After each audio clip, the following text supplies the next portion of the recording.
Questions About War podcast, production by Lynn and Dave. Episode 18, Part L, Fight for Democracy. Note, we used ChatGPT to rewrite the speech given by Opposition Speaker Ambassador Peter Galbraith.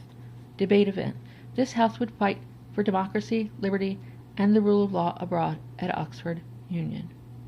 Mr. President, esteemed colleagues, and honored guests, it is a privilege to address this venerable institution of which I became a member in 1973. Standing here tonight, I feel the weight of responsibility in delivering my first speech at the Oxford Union. We've heard many compelling arguments tonight, both in favor of and against the proposition, but I'm afraid much of what has been said obscures the real issue before us. The debate is not about whether we should support democracy. Of course we should.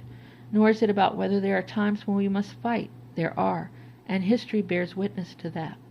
The question we must grapple with tonight is far more specific. Should we fight for democracy? Should we go to war with the intent of bringing democracy to other nations? Let's be clear. This is not about supporting democracies or aiding those who already share our values. In fact, as we see in Ukraine, we can provide essential support without committing our own troops. Ukrainians are fighting for their sovereignty against an illegal invasion, and we can and should support them without directly engaging in combat ourselves.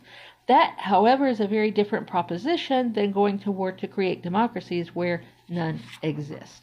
My friend John Bolton and I have agreed on many things over the years, particularly on matters of Kurdistan. But when it comes to the effectiveness of fighting for democracy, we must be honest about the results. Take Cuba, for example. We've spent 65 years trying to rid the country of the Castro regime. Imagine being born when we started. Today, you'd be drawing a pension. Has that policy worked? Absolutely not. So we must apply the same test to the idea of fighting for democracy. Is it effective?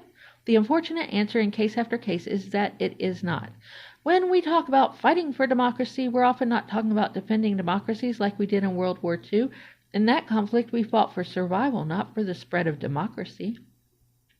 Similarly, the Gulf War was about restoring the international order, not about planting democratic values in Kuwait.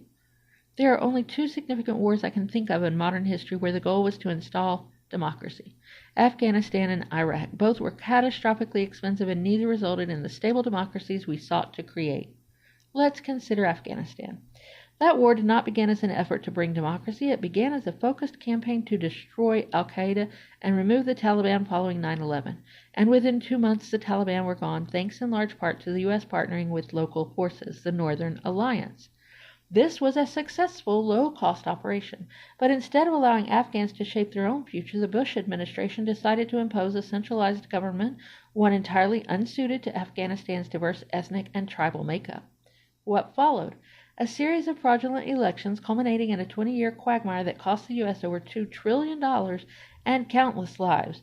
A war that started with a clear, achievable mission morphed into a fruitless attempt to create democracy, and we all know how that ended.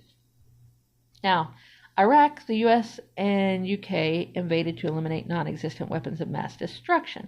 That mission quickly shifted to an even loftier one, creating a Western-style democracy in Iraq. But when Iraqis went to the polls in 2005, they did not vote for the parties we had envisioned. They voted for sectarian groups with strong ties to Iran, and today Iran is Iraq's closest ally. Was this democracy building worth the $3 trillion price tag and the loss of more than 8,000 NATO soldiers? Contrast that with the Balkans. In the 1990s, the U.S. intervened twice, once in Bosnia and once in Kosovo, to end genocide and facilitate independence. Both interventions succeeded because we supported local actors in achieving their own goals.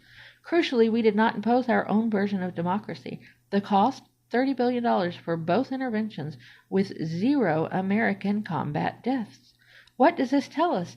The key difference between successful and failed interventions is not the nobility of our intentions, but the pragmatism of our approach. In the Balkans, we supported local aspirations and limited our role.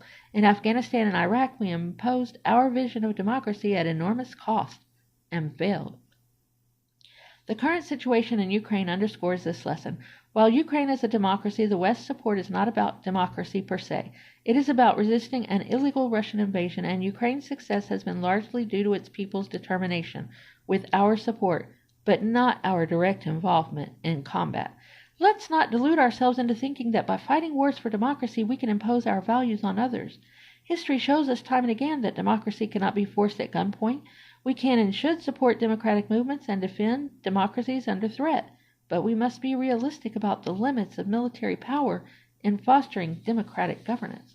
Finally, before we rush off to fight for democracy abroad, we should take a hard look at ourselves. The United States today faces a crisis of democracy with partisan courts and political parties that reject the results of free and fair elections. On January 6, 2021, a majority of Republicans in Congress voted to overturn the results of a legitimate election. American democracy was not saved by the courts or the system, but by the incompetence of those trying to subvert it. So rather than seeking to build democracies in distant lands, we must focus on preserving democracy at home. Let's defend the democratic principles we hold dear where they are most at risk, within our own borders. Thank you. ChatGPT. This version emphasizes clear, logical arguments, provides historical evidence, and concludes with a powerful call to protect democracy at home. It appeals to reason and realism while engaging the Oxford audience. Please join us next time on Questions About War podcast.